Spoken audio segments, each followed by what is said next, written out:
We're up and running. Thank you, Lenny. Call public session to order. If you could please all join us in the pledge of allegiance.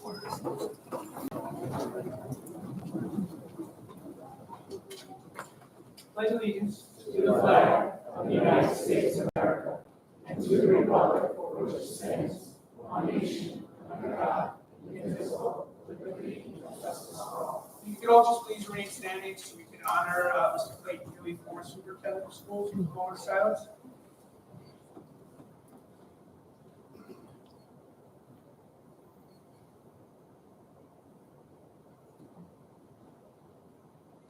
Thank you.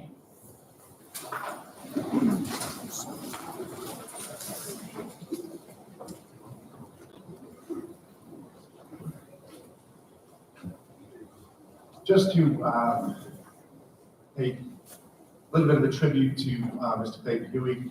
Obviously, the community, this is a community that meant the world to Clayton Huey, and a community that really valued every contribution he made.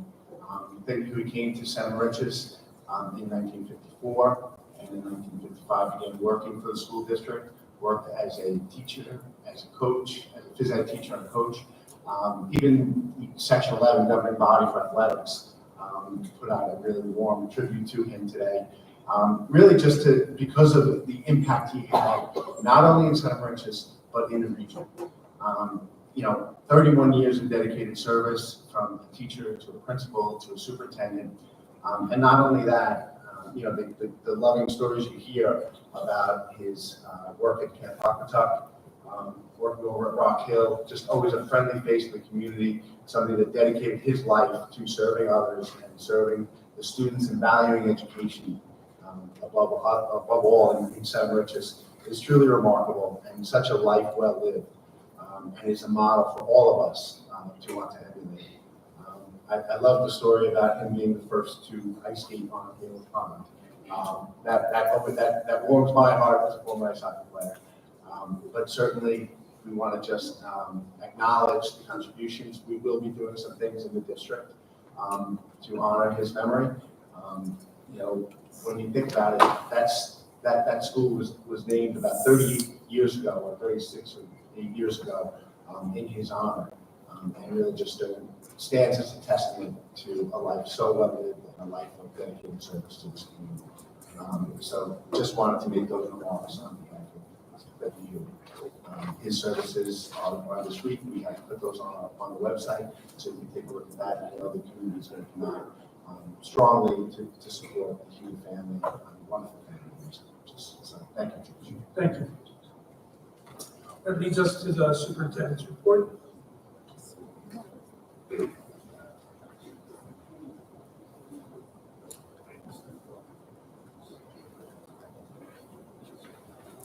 There are a couple of recognitions here that I'd like to go through before I talk about some of our students that we'd like to recognize. First off, we had a robotics trip that we talked about at the last Board of Education meeting. I'm going to get this right. I'm going to look at my notes here. But congratulations for them. They won what's referred to as the Autonomous Award at their competition. And the Autonomous Award celebrates the team that has demonstrated consistent, reliable, high performance robot operation during automated managed actions. Evaluations based on robots' ability to sense its surroundings, position itself, or or onboard mechanisms appropriately and execute tasks. Mr. Doe was keeping me informed the whole way through, and we can really be very proud. So thanks to the Board of Education for supporting that trip. And I know our kids are very grateful for the opportunity representing us very well. So that was really exciting.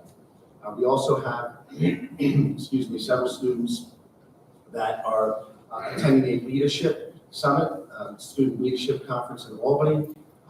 And so just wanted to recognize Sophia Scuria, Emma Gold, Jenna Kilkenny, Erin Baldock, Carly Coonan, and Gabby DeAngelis. And they will be attending that leadership seminar in Albany. So I think there's 27 in the entire county, and we have to have 6 in Santa Maria. So that speaks volumes to the leadership that our kids are exemplifying. I'd like to acknowledge a couple of teachers as well. Mr. Slifstein and Mr. Rich Roberts. They received the Sportsmanship Award for middle basketball, exemplifying all things positive when they were coaching and obviously emulating sportsmanship, and their students were, the team and coaches were identified. So congratulations to them on work well done. At this time, I think I will turn it over to Ms. Ritchie. I will do the superintendent's council stuff after you do your presentation. Thank you. Good evening. What's up?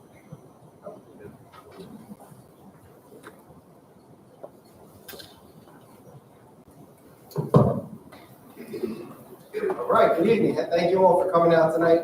The last couple of times that we've met to discuss our PYP program, one of the biggest things that has happened in the last couple of years is we were actually authorized officially as a PYP school last year. So we felt it was a prudent time to kind of talk about some of the updates to our program, the things that we've done over the last, not just year, but 6 years really since we started this journey, to enhance the program and kind of give a little bit more insight as to how the program has changed. So I'm going to have a couple of other teachers come up with me in a minute, maybe some kids come up with them. We'll see if they're brave enough. But I just wanted to kind of commend our teachers. This work is not easy to do. It's something that a lot of schools are kind of shy away from because it's more work. But the more work that we're doing is good work for our kids.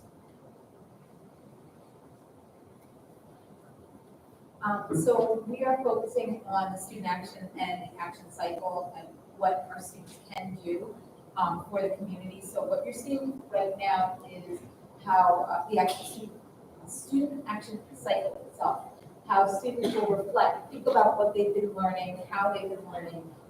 They'll choose to do different activities or projects that they feel will benefit themselves, their community, whether it's Center Ridge's community or even outside of Center Ridge's community.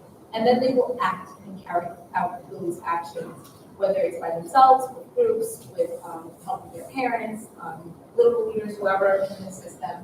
And then it continues. They'll reflect on their practice, change it, amend it, and start all over again. And that's the cycle that's there. Our Student Action Squad is a way for our kids to, it's student action is actually student initiated. It's not something the teacher is requiring them to do. It's not something that is expected of them to do. It's something that they choose to do out of their own inquiry. They learn something from, for example, they might learn something in the Swallows class, and it sticks with them, and they love it, and now they want to learn more. So they'll go to the library, research it, use their skills, and next thing you know, they're bringing action to the community from what they learned in their third grade class. And that continues on as they go from kindergarten all the way through. So again, the whole goal of all of this is really just to kind of bring the curriculum to life and make it relevant for our kids. One of the things that we talk about often is how are we making this a real world application for our students? So one of the things, I mean, we're talking, Dr. Becerra just mentioned that we have students going for student leadership and how apropos it is to like talk about things like that is starting all the way down at the elementary school. So we have student agency is very real in all of our classrooms where, you know, this is not something that just happens at the end of a unit. This is something that's happening day in and day out. Daily lessons are incorporating students' voice, choice, and ownership, and allowing kids the opportunity to really learn in a way that they're comfortable with, show what they know in a way that they're comfortable with, and be able to do something meaningful with their knowledge. And with that comes the approaches to learning. These are the skills that we hope our students will be able to utilize, learn, and grow as they're going through their PYP journey and be able to carry with them to the MYP program and the EP program.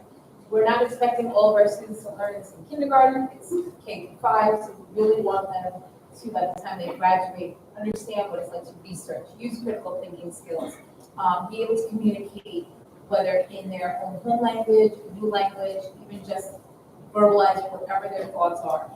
So our goal is to help them get all of these skills. Some of them are already built in, and others we just want to enhance. So enough about us talking. It's time for the students and what they actually do. So what you're seeing here are some of the transdisciplinary units that are by grades. Currently, we have where we are in place and time, sharing the planet, who we are, and some of the ones that we're going to touch base on right now, starting with kindergarten. Our kindergartners, they're transit to their unit, where we are in place and time, and the students became meteorologists. After learning the weather unit and understanding what it's like to be a meteorologist and see the global changes within their own climate, they were able to become meteorologists for the day and describe the weather here in Center Merchant. So we're going to play some of them. They're very cute. Just be ready. Start right here with the flag.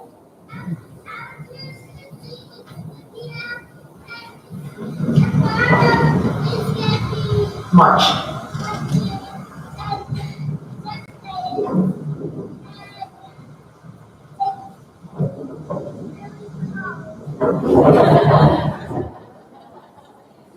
Our next meteorologist. Hello, I'm Ollie. As you can see, it's dark and there's snow. It's going to be chilly this evening, so wear jackets. And lastly, Hi, my name is Emily Escalante, and I have important news for you. Tomorrow is a very snowy day with 33 degrees and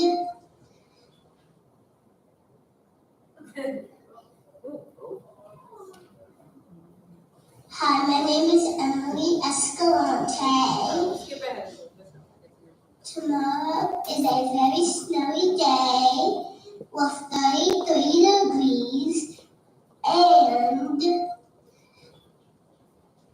it's a perfect day to stay inside and or build a snowman and have fun. Goodbye! So as you can see, and those are just three of many of our students who took the time, became communicators, and were able to tell us what the weather is going to be and how to prepare. So hopefully on that snowy day, you wore our jackets and built some snowmen outside. So. Hello, I'm Ollie. As you As you can see, it's dark and there's snow. One of these days, we're going to learn our lesson and we'll close with kindergarten. For our next student, I'm going to ask Ms. Dawley to come up, one of our first grade teachers, and just kind of highlight some more of the things that were going on in one of their units.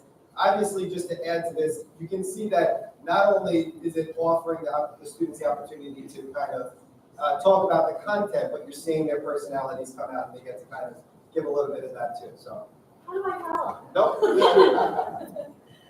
I wish I videotaped my kids, but that's okay, next time. So our unit that we chose was Sharing the Planet. We do a huge nonfiction study of plants and animals in first grade where we incorporate science, reading, writing, and even math to learn about as much as we can about habitats, including our own habitat, and why we share the planet with the other animals we learn about, and how habitats are affected by ourselves as humans. The unit also happens in the spring, so we are able to nicely tie in Earth Day and taking care of the planet and the habitats that we're learning about and how do we affect those habitats positively and negatively. We put a huge emphasis on self-advocacy in first grade. So in turn, the children begin to understand how to take action and how to help themselves and others. And it starts very simply within the classroom. You know, bring my snack, how will I figure that out? And then it goes into them starting to have grandiose ideas about this as we start learning it into the process. Each year it becomes more and more exciting because we're always, as colleagues even, trying to exchange ideas and trying to figure out where to go next or how to take it further. And the children end up coming up with ideas that we don't even think about. And every year it's something different. So then we get to help them kind of make their ideas become a reality. It's super fun and they get so into it and it's a pleasure to know. Give it up for Ms. Dawley. Come on. Being a risk So obviously, and I think that's a great point that Ms. Golden made, is that this not only has really pushed our students, but our teachers too, to be more creative in the things that we're doing for the students. And these projects are ever changing. As you're seeing, obviously we're not into the spring yet. Some of these units are, still to come this year. Some of these students were completed last year. Some of them they've already done this year. So this is an ever evolving kind of thing. And that's the beauty of PYP, is it pushes us to really kind of consistently have an opportunity to reflect on our practice. So for second grade, one of the units for Who We Are was the students got the opportunity to learn about various community helpers and differences that they explored cities and surrounding cities, things like that. And the students were able to go back and talk to family members, relatives, neighbors, things, so they can kind of crowdsource information to gather information about the people within different communities. One of the students even had a relative that lives in New York City that brought a Flat Stanley type of character around the city to kind of give that experience to the children and show them around different parts of the city.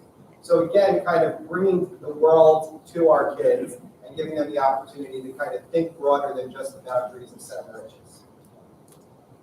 And I also just want to really quickly highlight here, you can see that the students' projects too are very creative, and we give them the choice to be able to present the information that they're learning in whatever way they're comfortable with. Maybe a trifold board, a bulletin board, digitally.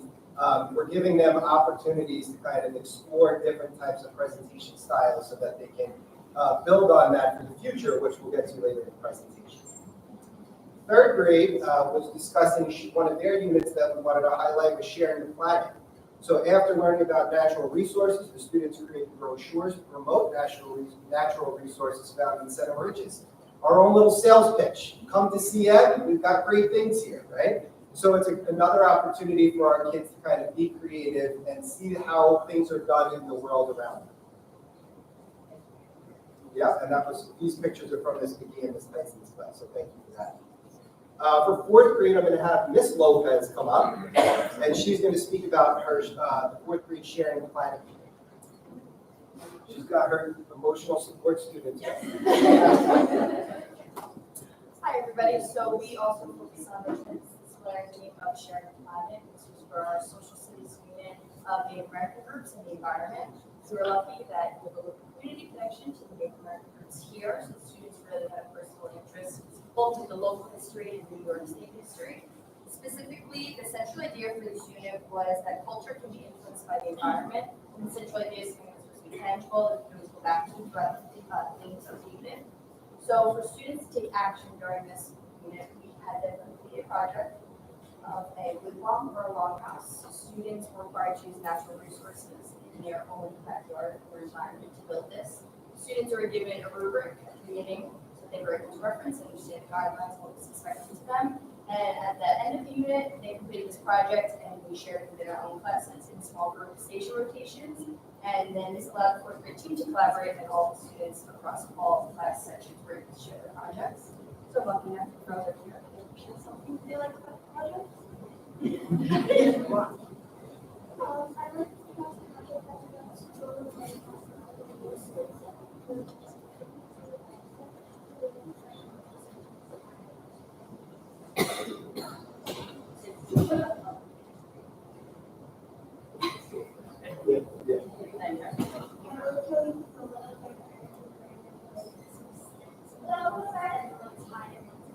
She likes getting stuff from her own backyard. We can tie it all together. So your favorite project. Charlie, go ahead. I like that we could find different materials to use in our lawn or longhouse and create our own things that we think are what we see in the pictures.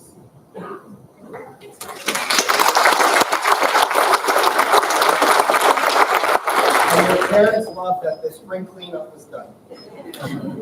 And for fifth grade, I have Mrs. Lopez, carpool today to get here, is going to speak about Sharing the Planet unit as well.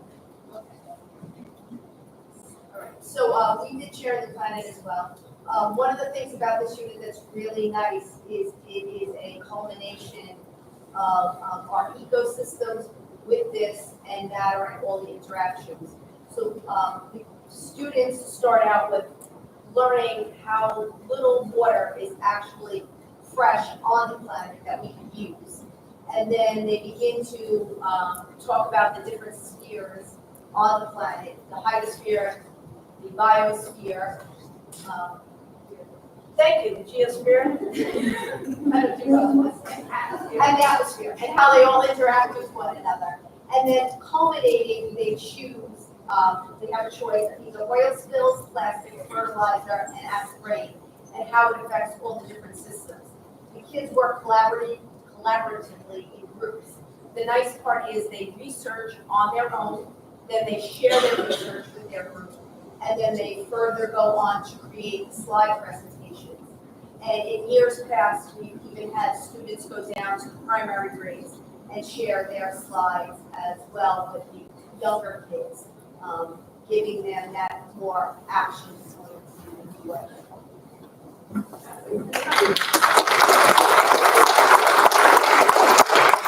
And really, the purpose of all of this eventually, I mean, at the high school, the DP has a culminating project, the MYP has a community project, and for the PYP, it basically ends with the PYP exhibition.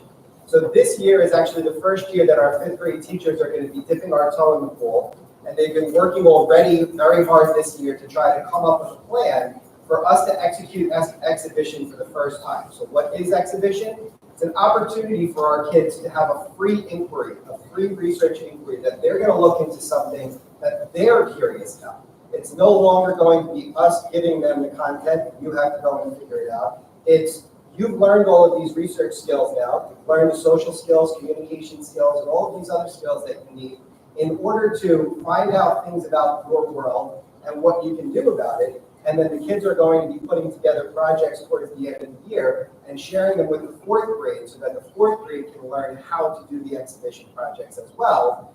And this is going to be something that's one of the 5th grade culminating projects annually. So it's something that's a requirement from IB, but it really helps us build from kindergarten all the way through to 5th grade so that we understand that learning is not just about regurgitating facts, but it's about being able to make change in our world. So that's all we have for you tonight. Thank you for your attention.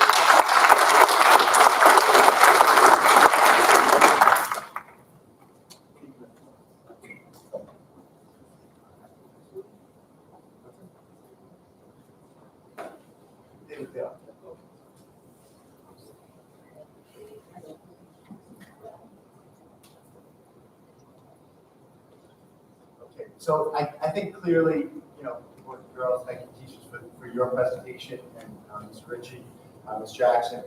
I think I would like to believe that Mr. Huey is certainly looking down and smiling at all of the wonderful things that are taking place in the elementary school, in the Center Lectures here at Lakewood Elementary. And so really proud of you guys for all the work you're doing. And I think it just highlights that, all too often, when people talk about International Baccalaureate, they think it's about just those kids that graduate with an IB diploma.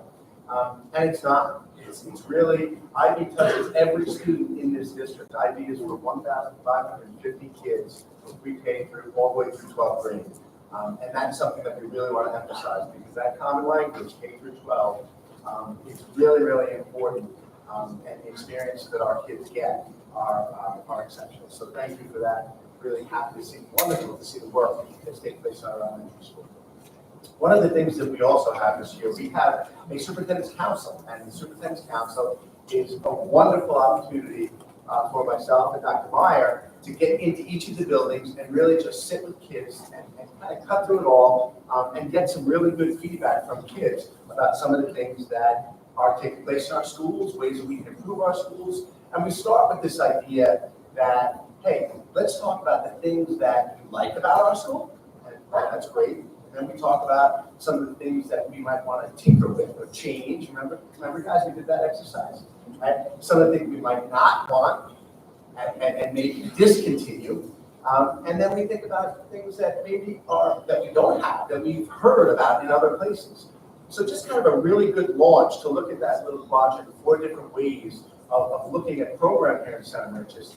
And it was remarkable to get the feedback from this group of students. The elementary group that we're going to feature today, and we're going to give some certificates to and thank them for their participation.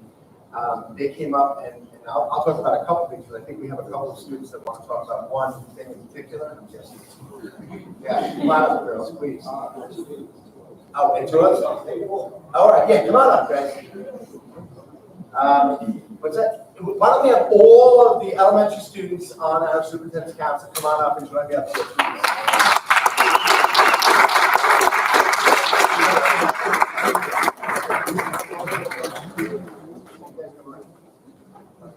Right. So we're gonna talk a little bit about. So they gave us some ideas on our curriculum. They talked about some of the things in the lunchroom that could change.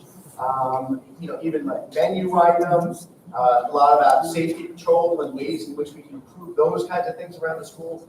But one of the things that they really wanted to see was a buddy bench. And so we're gonna talk a little bit more about the buddy bench and what that means and how we made that happen, and how it'll improve things in our elementary school. I'm not sure who was going to say.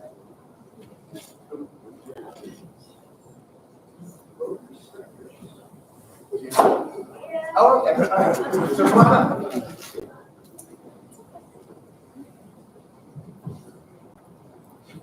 So we started agreeing on the buddy bench as a symbol of friendship, and we went around different classes and different quote ideas from different people's perspectives for the buddy bench.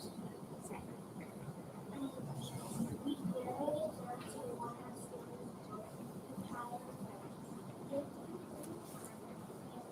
and support, and I hope we continue to make great decisions and changes for our school.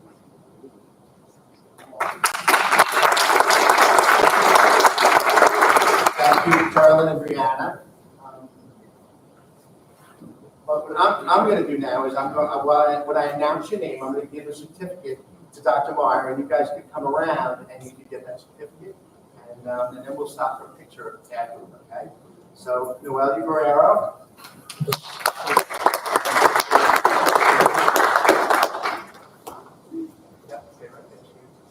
We have Nora Reddick.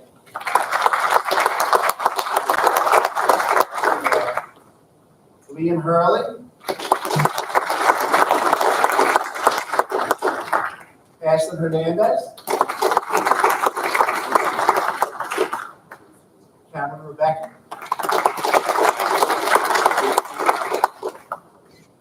Kylie Wallace. Chloe Navarro. Phil Tejan. Charlie Rosso. Brianna Escalante. Brady Mead.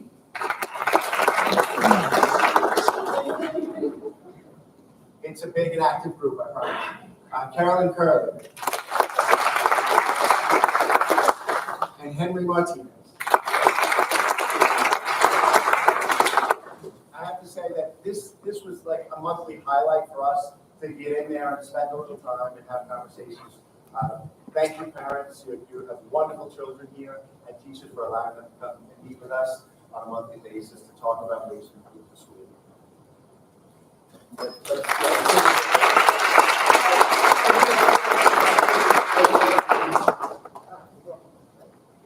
Come on, guys. Amy.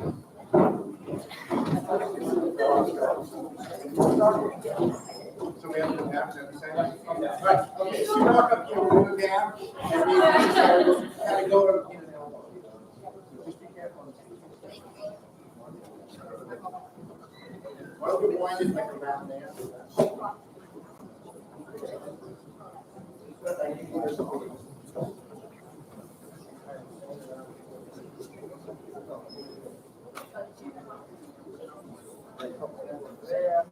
Pivot. A couple of rows. Charlie, come here. There you go, guys. Dr. Mark,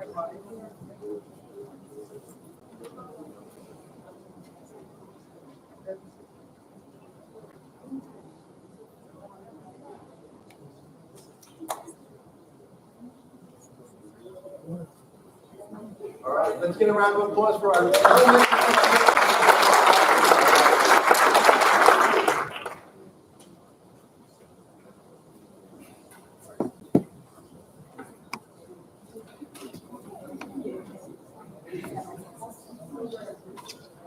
Amy, I'm just gonna say one more thing to my part. Thank you, boys and girls.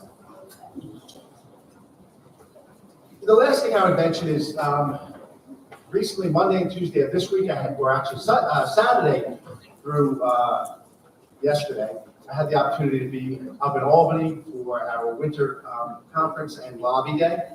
So it's basically a time to go up there and meet with legislators and talk about all of the things that are happening. We've reported that, the governor's executive budget proposal was was essentially going to reduce foundation aid for school districts, 337 out of 700 school districts. So about half of school districts in New York State were looking to lose money. And as you saw on Newsday, it is stating now that the governor has kind of backed off that proposal. That is indeed the case. On March 3rd of every year, on March 1st of every year, the legislature and the governor have to get together and have a consensus revenue report. The consensus revenue report actually came in about $1.3 billion higher, which is great news.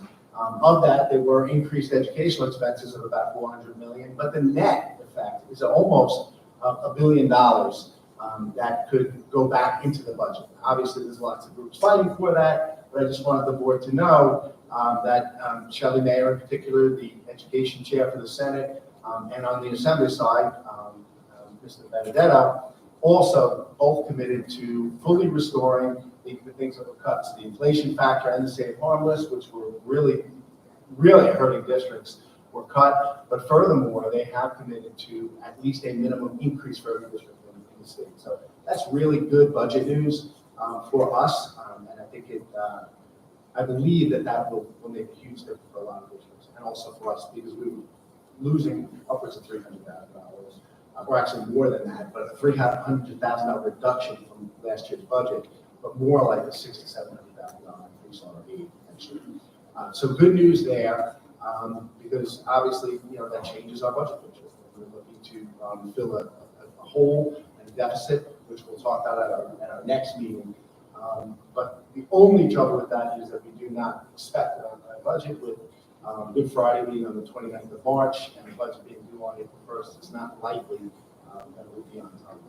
They do understand the timeline, as the board knows. We emphasize with our legislature that, hey, we have to pass a budget and we need solid revenue projections. So I would say that the legislature is fully aware that if it doesn't happen by mid-April, we're going to districts all throughout New York State will be hard pressed to adopt budgets. Thank you, and Amy, I'll pass, Dr. Meyer, I'll pass it off to you. Hello. So one of the wonderful things that we get to do each month is meet as a curriculum committee. This group is a combination of stakeholders across the district, and we have multiple subcommittees based on teacher passions, on needs that are identified in our professional development plan, or things that have been identified in curriculum specifically. So some of the good work that we were fortunate enough to engage in last year was the adoption of an elementary mathematics program. And just as part of best practices, one of the things that we are doing is reporting back on how that implementation is going. So typically you do that about the halfway point. We had some snow days, snafus that delayed it a little bit, but we wanted to check in with our teachers. We have checked in with our superintendent's council kids on how is the math implementation going. What are some of the strengths in the implementation? What are some of the challenges? And what are some of the next steps? So our teacher representatives, we have representatives on each grade level in special education, special areas. And when we met to discuss what are the strengths of the program, we talk a lot about the continuum and how the adoption of this math program has really allowed us to share a common language in mathematics across K through 5. and build on instructional and mathematical practices across the grade levels. One of the other things cited by the committee members is that they were they felt very supported by the professional development plan. That's something that the committee themselves built together, and they were very happy to have multiple checkpoints throughout the year to visit things that were concerning, to plan next steps, to explore additional resources. And the third thing that the committee really highlighted when we checked in was the check-ins themselves. And this is really a testament to Mr. Ritchie and Ms. Jackson's instructional leadership, in that we've had ongoing conversations about things we don't love about the program, things that we can innovate in the program, things that are going well, things that we're not willing to compromise in the implementation. And so continuing to have that dialogue, I think, is a testament to the leadership of the building. And we're really fortunate to have the support there. So the challenges, change is hard, change is challenging. And so that's, we have some growing pains and some frustrations with the newness of the program. The students have a learning curve with the new way to do lessons, some of the changing of what we call things. And so that's difficult, and we know that that'll get easier over time. The other thing we've acknowledged is that the assessments that come with the program aren't ideal. We have been collecting lots of information about the assessments, and we have curriculum projects in place for the coming school year to modify those based on grade level appropriateness, feedback from this year's assessments, and so on. And finally, just the pacing of a new program. That's always tricky with the first time we go through a curricular program to look at how we can adjust the pacing going forward. So our next steps, the things that our committee has told us at the halfway point is we're looking forward to completing. We have 2 more professional development opportunities for teachers to engage in. And we want to look at the professional development for year 2. It's not a 1 year and done. We want to ensure that our teachers are supported in this implementation for years to come. There will be curriculum writing projects around the assessments and some of the things that we want to tinker with. And the other thing is, while we continue to strive to keep parents informed of the changes in the curriculum, doing some more fun and engaging things with students to present math, I think, would be interesting.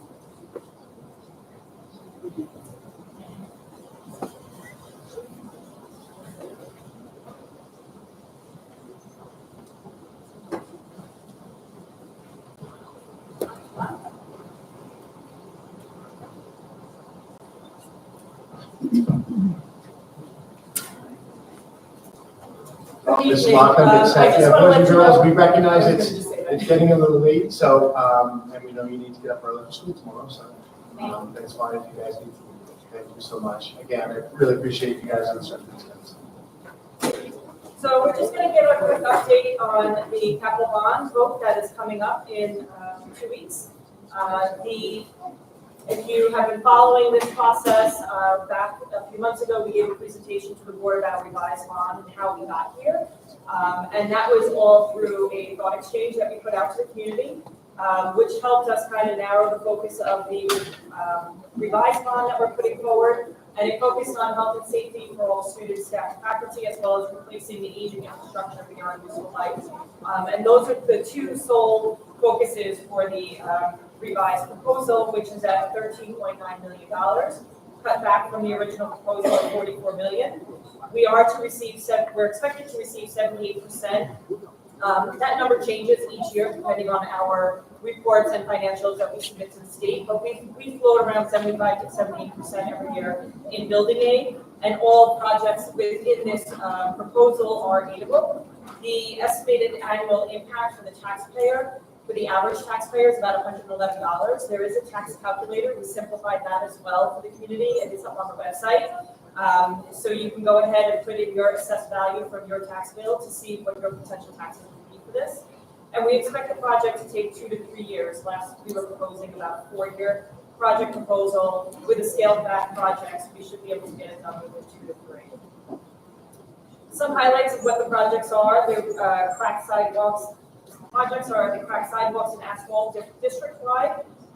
The asphalt project has been cut back here in the high school as it would only take part of the back parking lot as we're seeing significant damage going on back there.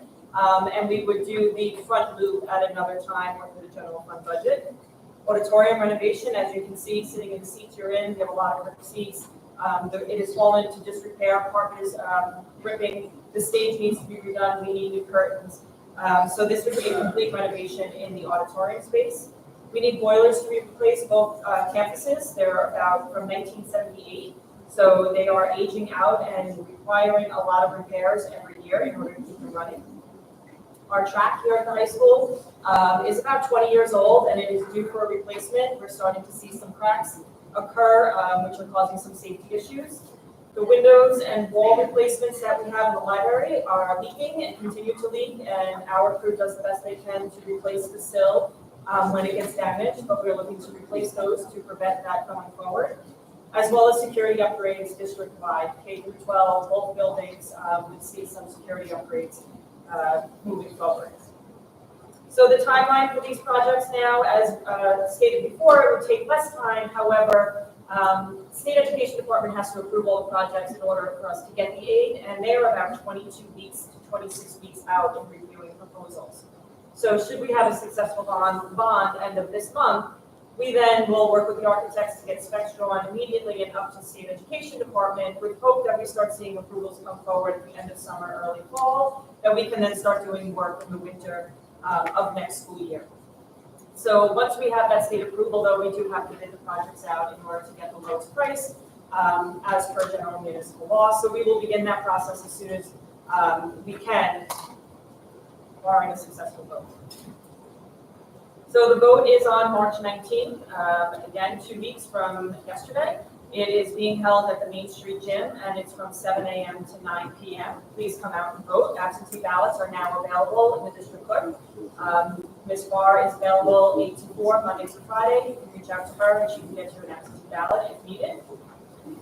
Just want to let you know, we are hosting a community forum so that anybody can come. We will just be primarily on the bond, go into more detail about the projects, the financing, how we've gotten here.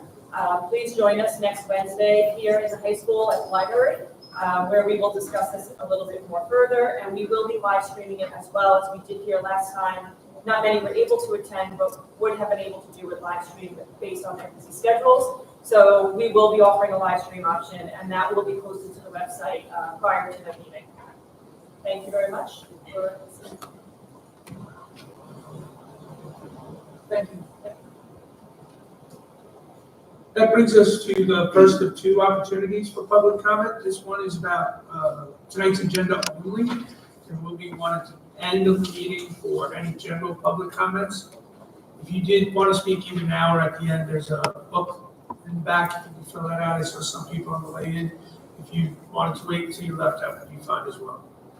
Any comments about tonight's agenda? Okay.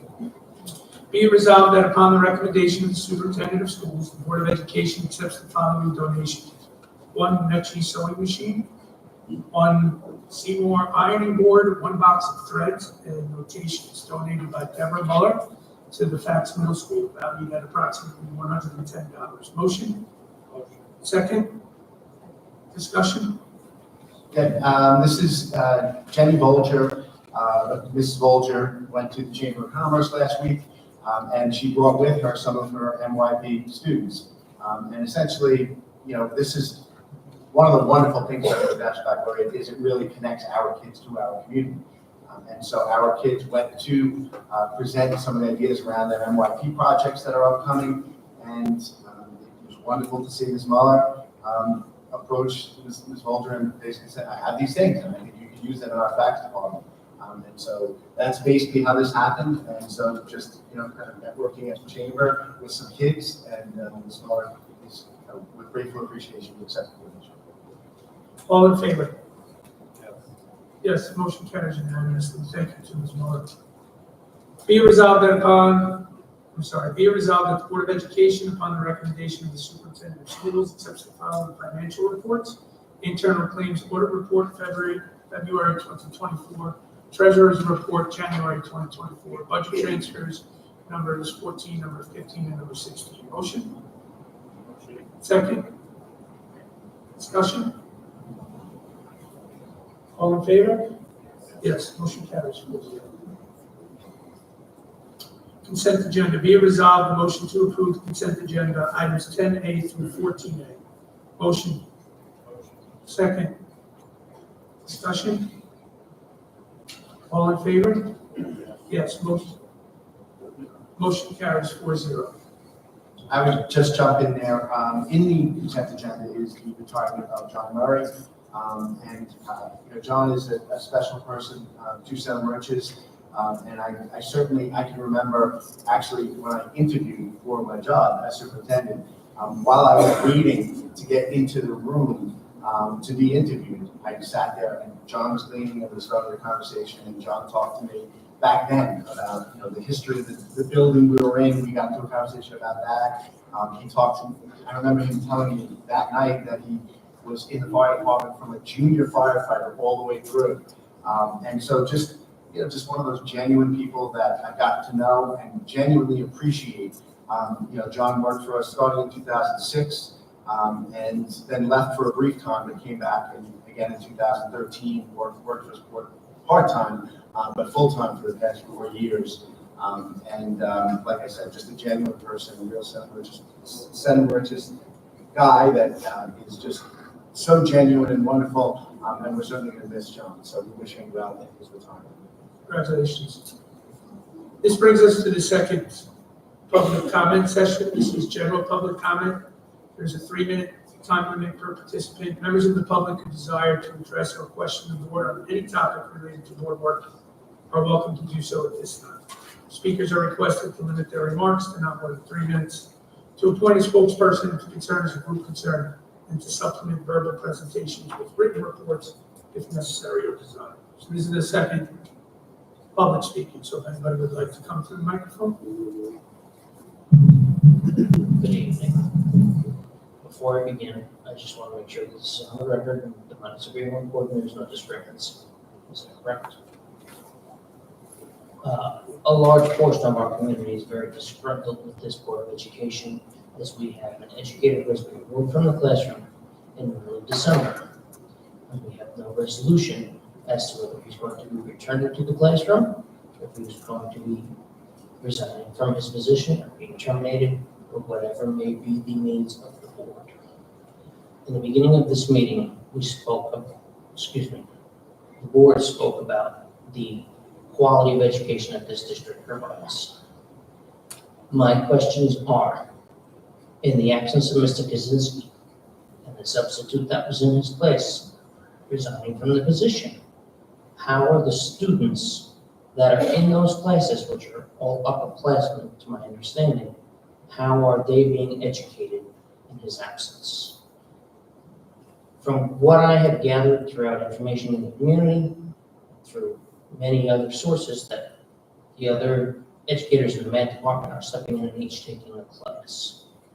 But how is that a quality level of education when every educator has a different style of educating, and not one student individually or as a group collectively can learn in the same method with different educators at all different times? So those are my questions.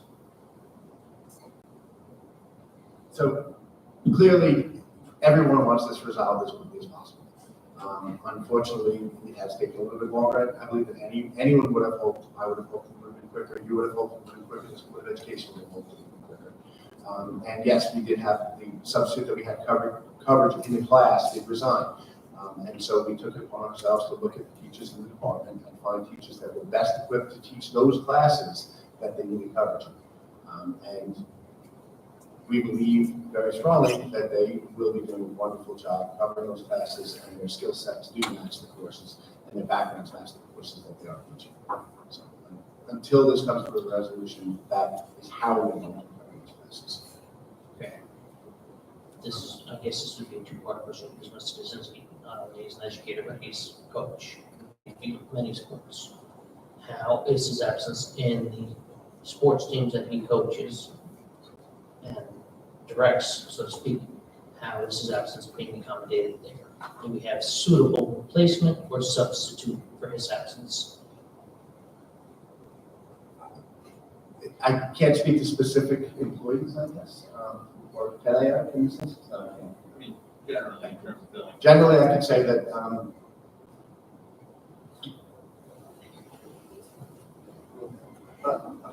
Mr. Thode has appointed qualified coaches to coach those teams, but Ms. Kaczynski was not coaching at that time. Thank you.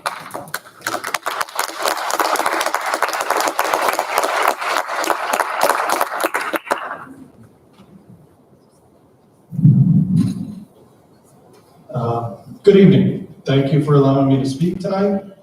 I'm going to start off the same way I did last meeting. Sorry, can we just like state your names first so that we can get that for the record also? So that would be helpful. Okay. John Toms.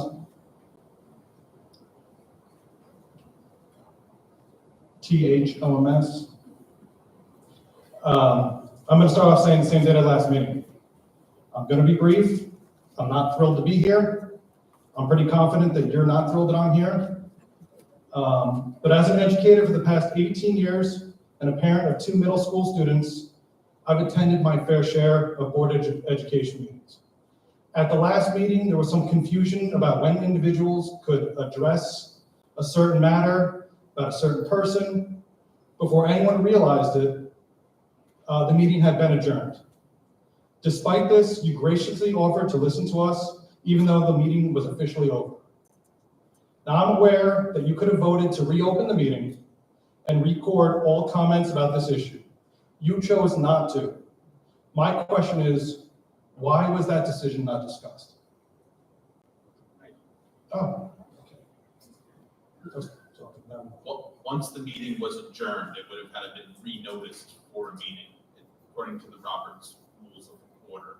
So the board did allow, the meeting was over at that point. It could not have been easily reopened. They did sit here though and allowed comments to be made. So it could never have been reopened? It could have been added and Oh, noticed okay, again. so it could have been. It would have taken time to renotice it, get a notice out to an emergency meeting, and it wasn't a necessity because it was just for a public comment period. The public comment period did occur. Yeah, I mean, I know other school districts on the island follow Robert's Rules of Order and have no problem opening up meetings and re-voting to open up the meeting. It wouldn't have been a re-vote though. It would have had been a newly noticed meeting because that meeting was adjourned. Okay. Moving on. So I just want to recap what occurred last month so we could put some stuff on recording and meetings. There were some big things that happened. We had 2 former board presidents speak about this individual in question, highlighting his positive attributes and contributions to this district, which is significant considering that they were adversaries when they were on the board, but they came and spoke highly of him. Additionally, a critical issue was raised by another teacher and district parent, who's also here tonight, talking about this lack of a comprehensive plan to ensure that students affected by the teacher when he was removed from the classroom would still receive the best possible education after an abrupt removal of this teacher from this classroom. These impulsive decisions have set both the students and the teachers up for failure in this district. It's leading me to question this leadership in this district.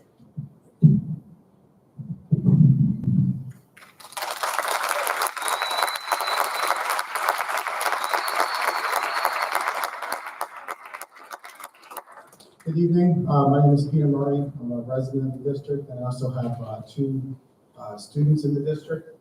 And Mr. Kaczynski, for the record, is my brother-in-law, and he's my friend. He's been a valued teacher in this district for 25 plus years. He's dedicated his entire professional career, and he's been loyal to this district. He has committed to the students. He's committed to the teachers who are here tonight to support him as the president of the teachers union. And we just want to voice our disgruntled The community is disgruntled with the way the board and the administration has treated Mr. Kaczynski. We're on the 4th month now that he is home. We're on the 4th month that his students are being recycled through multiple, as we've heard, multiple different teachers to educate these students. We're also on the 4th month where these teachers who are in the middle of contract negotiations don't have their president in the building. And furthermore, it's the 4th month where Mr. Kaczynski's name is continually dragged through the mud. His reputation has been permanently tarnished regardless of the result. And for that, my family is upset with this board. This community is upset with this board. We are upset with the administration of this school district.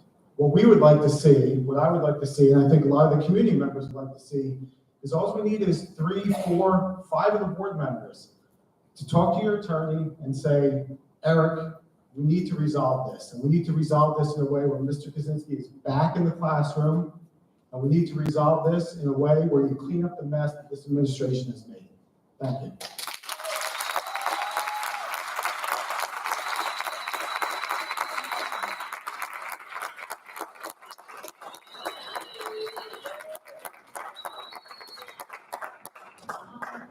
Hi, Guru. My name is Molly Murray. I'm the junior class president here at Center Branches, and we also took part in the NYP program as talked about tonight.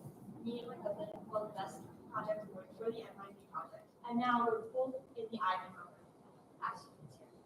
If you didn't know, my uncle is Mr. Ski, and I believe he made a really big positive difference here in the community. He helped out in the math classroom. He was always there supporting us at our games, and even at the pep rally when we were playing. And I believe without him, we have a really big loss, and I think a lot of students miss him and his presence here in the classroom.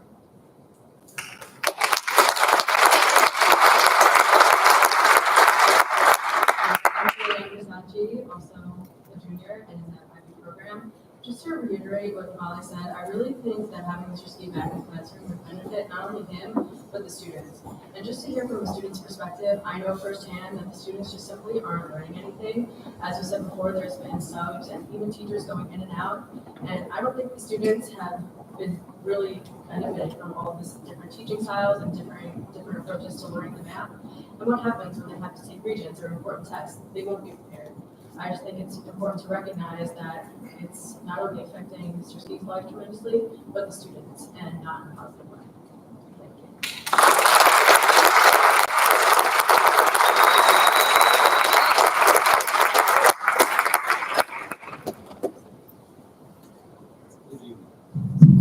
My name is Dr. Richard Savino.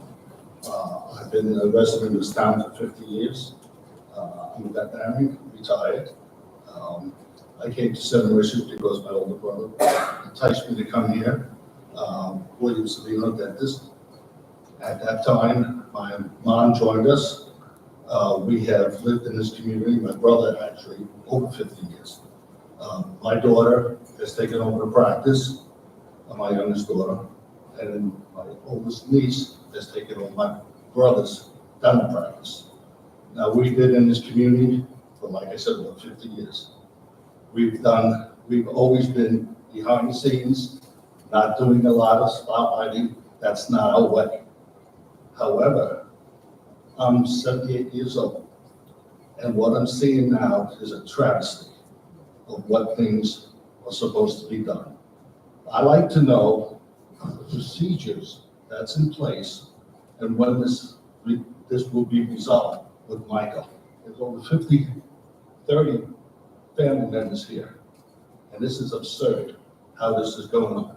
This supposedly is based on some type of audit. Well, has the audit been done? What is the finding of the audit? Can that be public record? If that's the case, has he been able to perform to defend himself? From what I understand, no. But he is considered guilty until he's proven innocent. But I believe still in democracy, and that's not the way it should be. And I believe you, and I believe you, for your incompetency as far as what you're doing. This has to be resolved, and it has to be resolved in an amicable way. because there has to be some accountability why this has been going on. We are paying for another teacher or teachers to take over his job. That's absurd.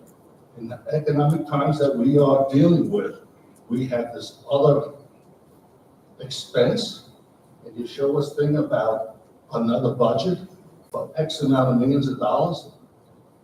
It's inconceivable to me. And I would appreciate from the bottom of my heart and my family that this, and Michael, by the way, is my nephew. So I know this man for many, many years. I know his integrity, and he's a good person. And all these charges, whatever they are,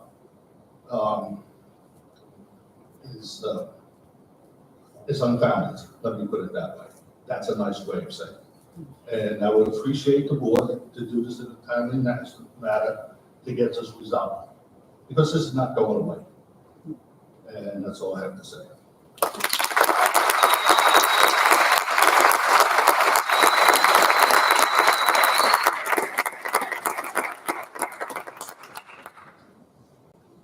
Dr. Spino, thank you for coming and speaking. And I can tell you that your wish to get this resolved quickly is our wish as well. And I understand your frustrations. And I know it doesn't help what I am saying to you. There are things that we are just not permitted to talk about, but we, like you, would like to get this resolved as quickly as we can. There needs to be a balance in the speed in which things are done and in the way that things are done as well. So I can just say that, and then there's not much more I can say past that, but I really do appreciate your comments. So thank you.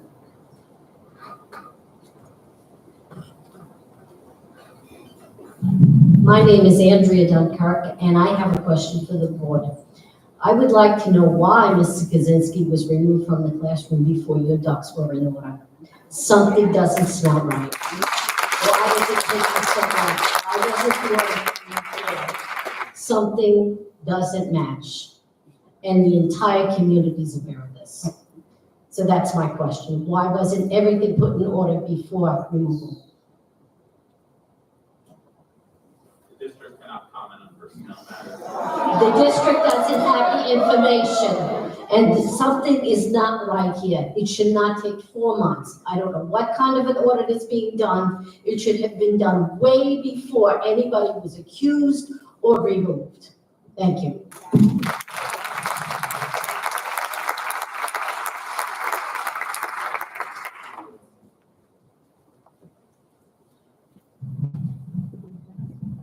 My name is Anthony Grasso.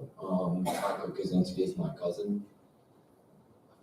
I'm not going to reiterate what I think that most people are trying to get out, but one part was left out of what you're not considering, or maybe you are considering, and if you are, it's a bit of a shame.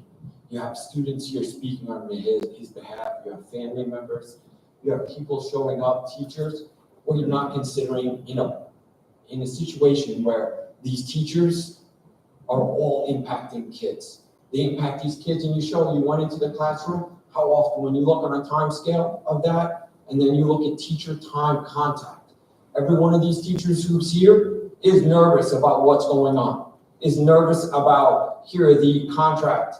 And this is extending 4 months of their nervousness that impact children on a daily basis. And so in that environment, it's not just bad for kids, it's bad for teachers, which is bad for your buildings, which is bad for education. So that in itself should be a motive to move this forward. But you're saying yes. The hope is, please do it quickly. Find a way, because those former board presidents were here and spoke, and they said they'd find a way. So there's gotta be a way. And if the law is holding you back, that's fine, but say that. And not in a definitive manner where we'll have it done in this point. We'll have an answer for you by then. With this continual, it's bad for business, it's bad for your buildings, it's bad for kids. Because we just listened and showed the pictures of the greatness, but you're missing out at the high school level. These kids are missing their teachers. They're missing contact. They're missing the friendships and the relationships that those teachers built. And when they're distracted by something like this, It's terrible. It's terrible for them. It's bad for business. It's what I would hope that you would see, but if you've forgotten, that's the only thing I wanted to say is the one thing that was just left out. Is it's not just one teacher or a kid or the kids that are impacted by him, Mr. Ski, but it's all the other teachers who are nervous or have to or untenured and are scared about what's going to happen with the budget or their job or their lifestyle. Please make this.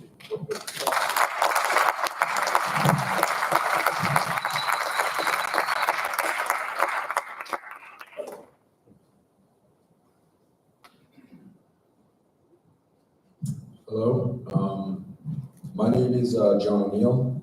I've known Ski since I was in 8th grade. I was one of his wrestlers. In fact, I'm even a coach now. And I'm not going to beat a dead horse, but I just want to kind of speak on his integrity and how he's inspired me as a student and an athlete. And going back from 8th grade, I wrestled with Ski, and he was just a great presence in the building, not just for me, other wrestlers, other athletes, other math students of his. He's a great role model. He cares about his students beyond I'm sorry I didn't have anything prepared. I'm just kind of going off the cuff, but there's plenty of students that I can tell you that were close to suicidal, that he saved them because he cares so much. He'll take time out of his day to make sure a student isn't upset with themselves or what's going on at home. He's basically a school psychologist as well as a math teacher and a wrestling coach. He's inspired me to get into education and become a better coach. And he still is a mentor of mine.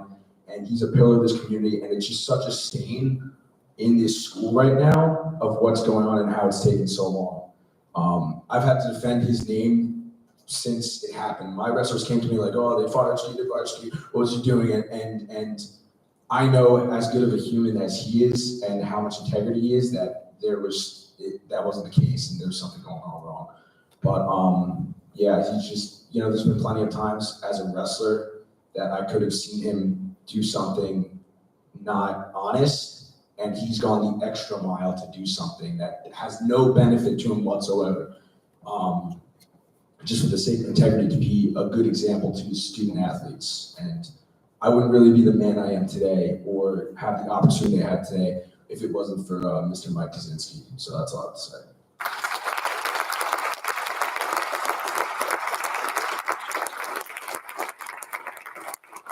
Good evening. My name is John Kaczynski. You might recognize the last name. I'll spell it if you need. Like my brother, I'm a union leader. I've been in education for 31 years. I've been a leader of my local union for 20, a vice president for 15. I have 837 teachers, teaching assistants, and nurses that are members in my bargaining units. I bargained over 17 contracts during my tenure, and I have a lot of experience working with boards of education, administration. I do it on a daily basis. I'm not here right now to speak to the integrity of my brother.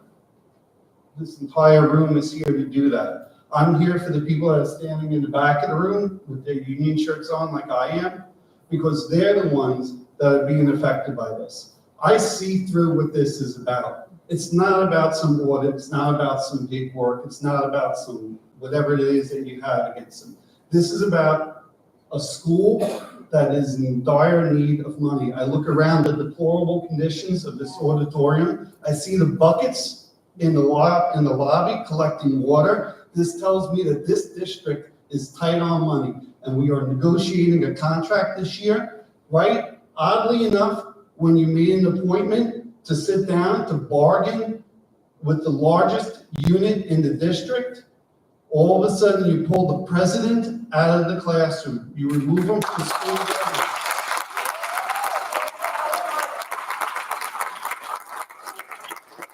This is not about Mike Kaczynski. This is about the Santa Mauritius Teachers Association. This is about taking the head out and the body will follow. That's not going to happen. With the union, you have unity. These people here are not going to fall down because the president is out. You need to put the president back. You need to bargain in good faith. You will not be bargaining in good faith as long as that man is out of the classroom.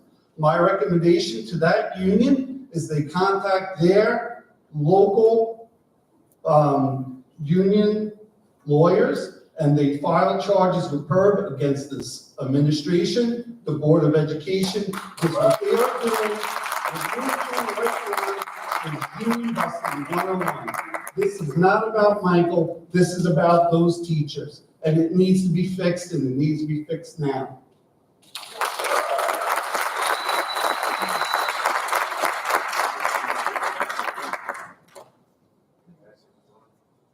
Brendan Tyson, I went in the school district here about like 2007, I think. But Kaczynski, he helped me a lot.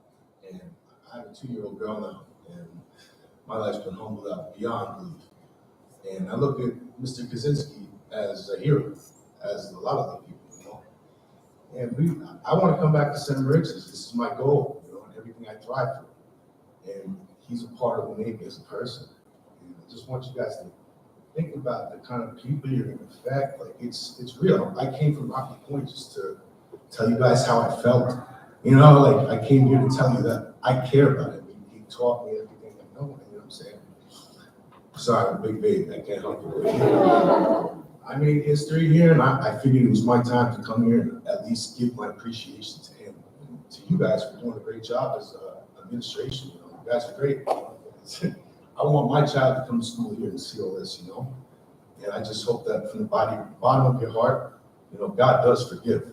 You know, it's in the Bible. So if you can find it in the bottom of your heart to at least give him a little, just respect, you know? St. Louis is a great place. I thrive for it. I ran these streets for God knows how. Not in a bad way, just but I did it because I love this town. And I still come back here every weekend. But, you know, it's just, out of all due respect, just, you know, show some love to the man. He's a good man, I know for a fact. And I hope everything works out.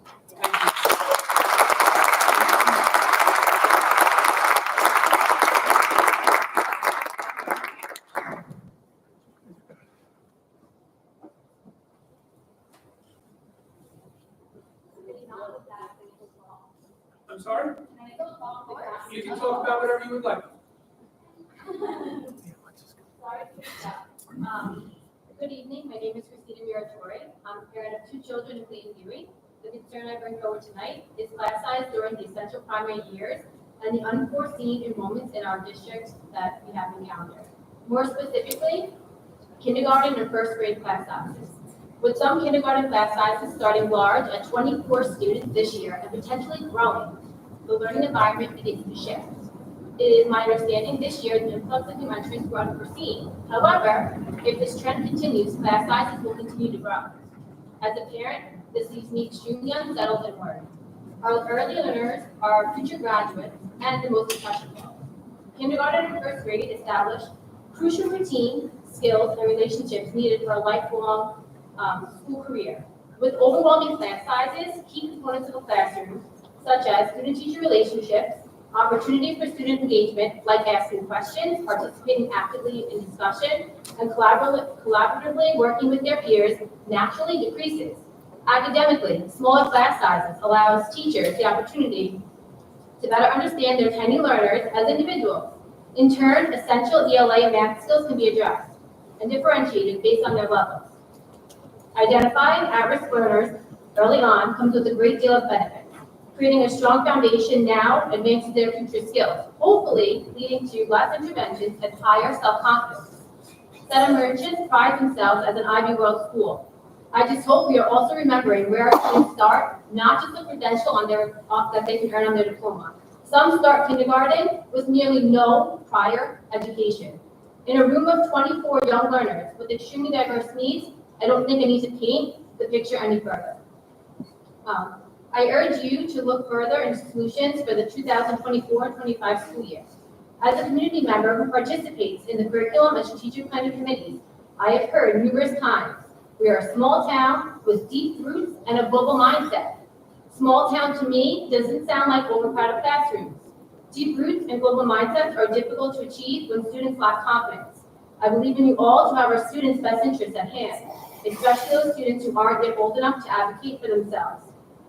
I look forward to hearing you all. Thank you.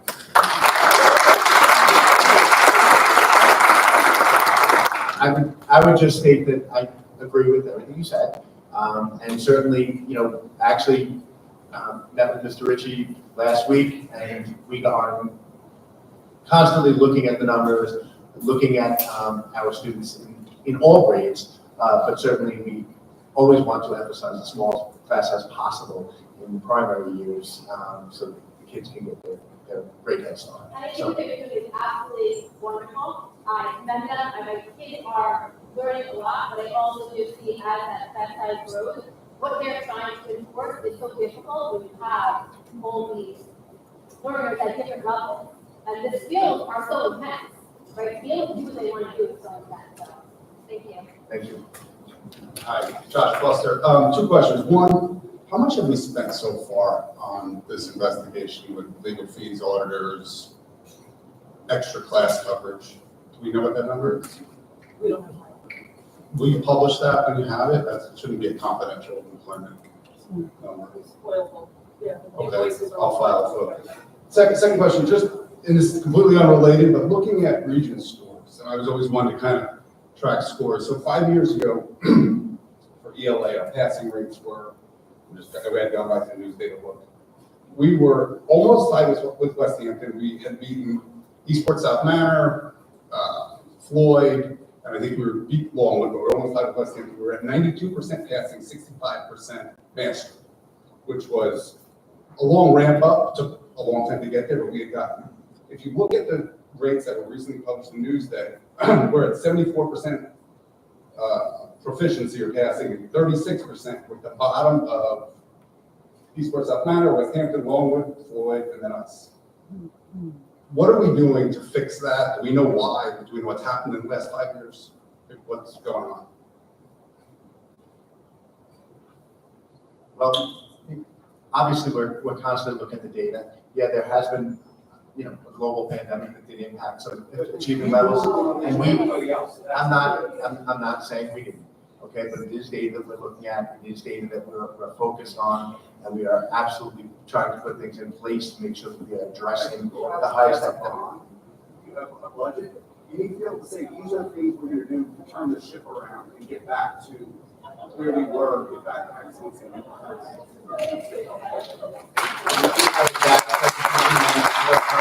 We actually were scheduled to do it today, but pushed it off because of all of the presentations that we had. Amy, what did we do? The April presentation, we're doing a deep dive into that. We do have a schedule that follows all of our board meetings, and you can see when every presentation that we're scheduled to do is scheduled. I appreciate that. I'd ask that if you could publish a root cause analysis, like what's happened, why did we slip as compared to the rest, and what are we going to do to fix by when, so that we can see really where the dollars are going and how we're going to get back to where we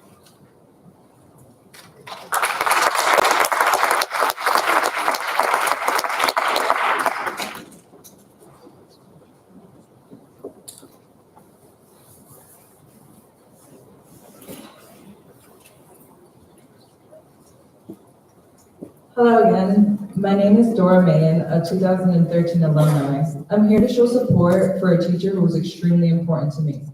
Ski not only helped me in the classroom, but was my coach as the only female on the males wrestling team. He made my experience outstanding because unlike others, he actually believed in me. I couldn't imagine this happening during my term as a student. I know it would be extremely distracting and crippling to feel that there is nothing I can do for someone who has done so much for me. And I know so many members of this community feel the same way, that our voices have no value. So again, I hope that you can take it into your responsibilities to make us feel heard and informed. Thank you.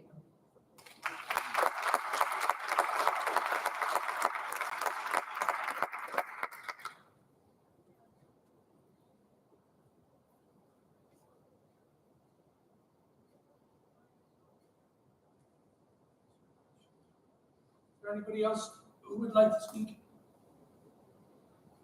So, Mr. Toms, I did want to just address a point that you made about the comments coming after the adjournment of the previous meeting. So it came to our attention that we do have some video of those comments. We're going to be posting that to the website as well as with this meeting as well. I don't We don't know if it's complete, it's partial, we're not sure exactly how much of it we have, but whatever we have, we're going to put it up as well, okay? Listen, I know there's not much that I can say that's going to make you less upset with us. I know you're upset with us. I understand why you're upset with us. I'm willing to sit here and listen all night if you want to come up and speak. We want many of the same things that you do. Your voices are heard. I know it's frustrating when you come up and you talk, because I've been on the other side, and you speak and you communicate what you would like to see, and they don't necessarily happen. But it doesn't mean that we're not listening to you. So I just wanted to let you know that as well. We do appreciate you coming out tonight. Every night, we will sit here. There are other people who want to speak, and we will listen to you because we understand you're upset, and I understand why you are upset. I understand sitting here telling you I can't talk about it upsets you, but that's the best that I can offer for you right now. But the question I have is, where do we go from here? How much longer is this going? So I don't know, again, I'm really not permitted to say much. I will tell you this, Dr. Sabino. We want to bring everything to a resolution sooner rather than later. But in all Board of Ed matters, in all of that, we also want to make sure we get everything right. So there's always that balance of doing things and following the proper process and getting them done in time. I can't. I can't speak specifically about any personnel matters, and I know that's upsetting. But that's the best that I can offer you right now. Is it? I'm sorry. I have a question. It's not. Sure. My question is confidential personnel matter. But the procedure in which a confidential personnel matter should be public information, we would like to know what the procedure is. Because that is not interfering with the confidential personnel information. That's just a simple question of the procedures and policies that are in place in a situation like this. What are those procedures and policies? Because the community feels that we don't know what's going on, and there's been nothing told to us in how this is handled. We just know that we have teachers who've been pulled from the classroom. You guys can't tell us what's going on because it's confidential. And we don't know how to go about it. We want to know what the procedure is, how this gets resolved, because we understand, and you guys know, and we all know, we want this resolved.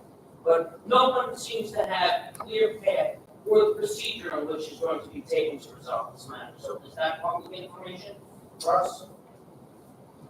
The procedure on how this will be resolved for a situation similar to this. So there's no set procedure for, I'm talking generalities, right? I'm not acknowledging that any personnel specific matter, but it's circumstance dependent, depending on what information is known. A lot of the time there is a significant record review that takes a lot of time.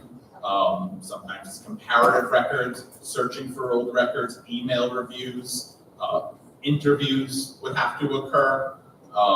Sometimes re-interviews would occur. And I'm talking again, general, personnel investigation type of matters, not acknowledging one. Sometimes that takes a long time for the investigator who is conducting that to complete it. If there's 100,000 pages and that person has to review materials and then compare it to 15,000 other pages to try and find an answer one way or another, what this board wants in any type of those situations are the facts, clear as day. We don't want rumors and gossip governing the day. I can talk loud enough. What the board wants in any one of those situations is, as Mr. Maxwell said, to get it right. That's what ultimately matters. As long as it takes to get it right one way or the other. We don't make presumptions until we have the facts. And if there was an outstanding personnel matter that we are not acknowledging, the board would not be in a position to comment on anything or make any decisions until it has all the facts. And if they are not commenting on it, it is because they do not have all of the facts, and the investigations would not have been complete.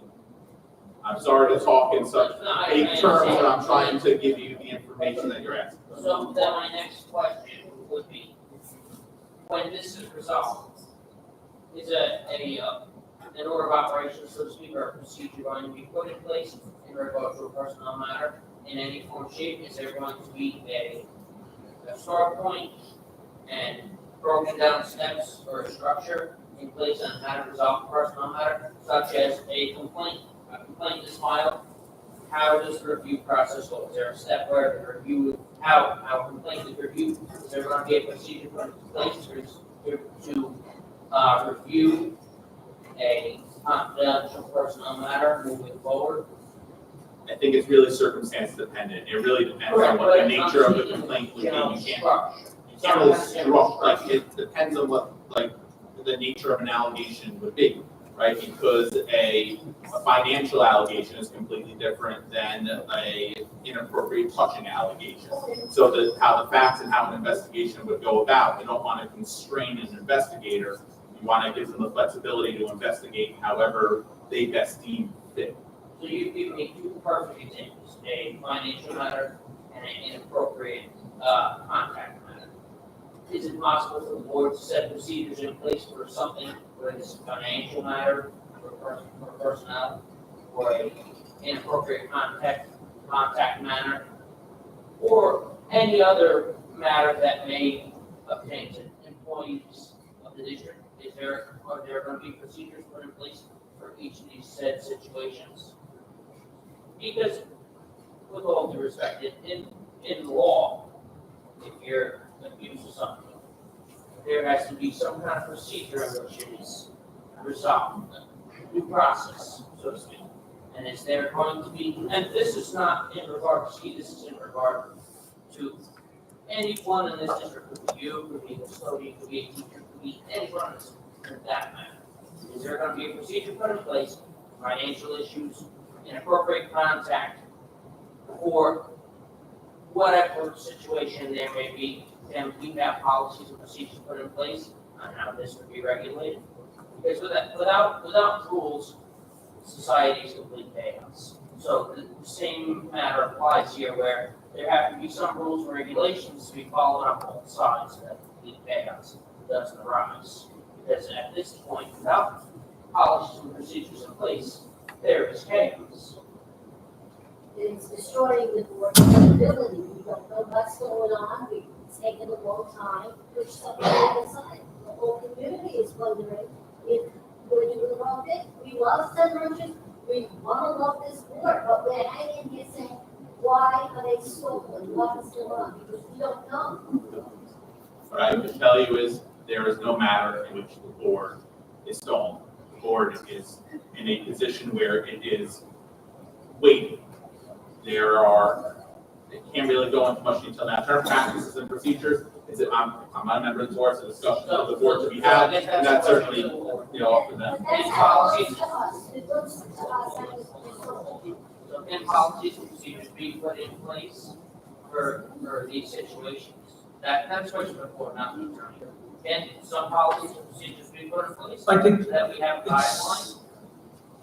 we have policies and procedures in place, and then everything becomes case dependent. Correct, so without those policies and procedures, is it? We have policies. We have a policy book that we're actually Can you disclose? reviewing. It's online. Okay. Yeah, there's public access to it. Thank you. Something that the lawyer said, can you tell me the decision that's finally going to be made, is that a board vote? Who makes that? Are you voting individually, whether or not what happens with Mr. Kaczynski, or is it the superintendent's decision?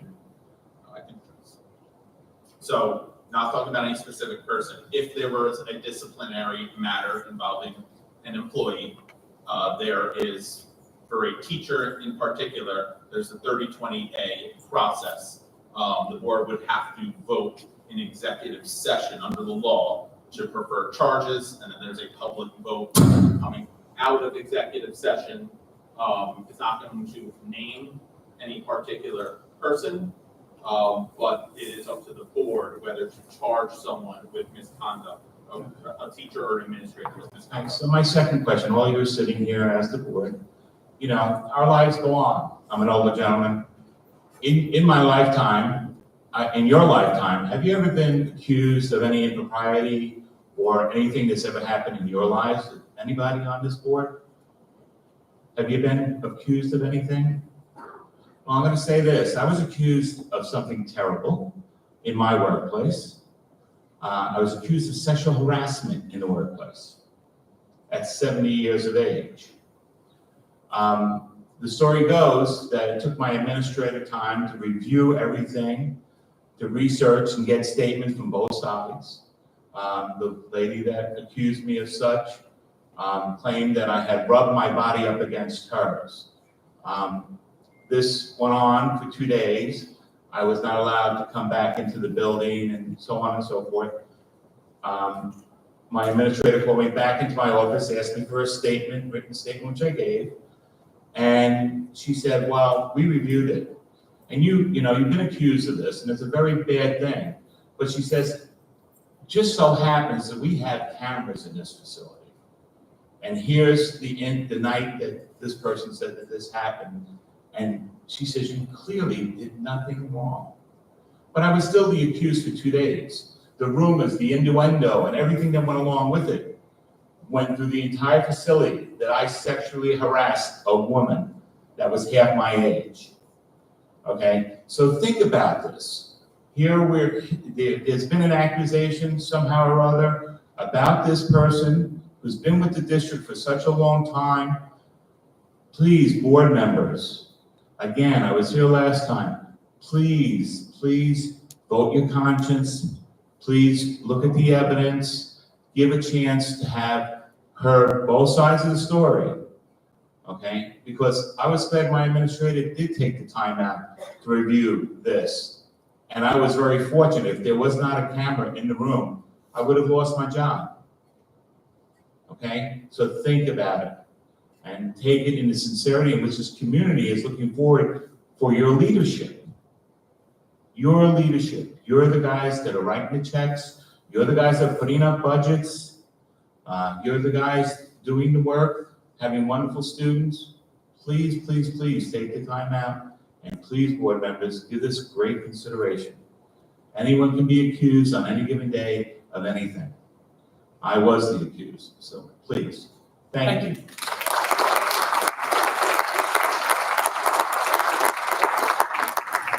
We are going to move back into executive session.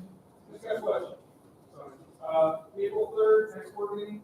The next board meeting, I'll let you know in a moment, but it's March 21st. Yeah, right. Yeah,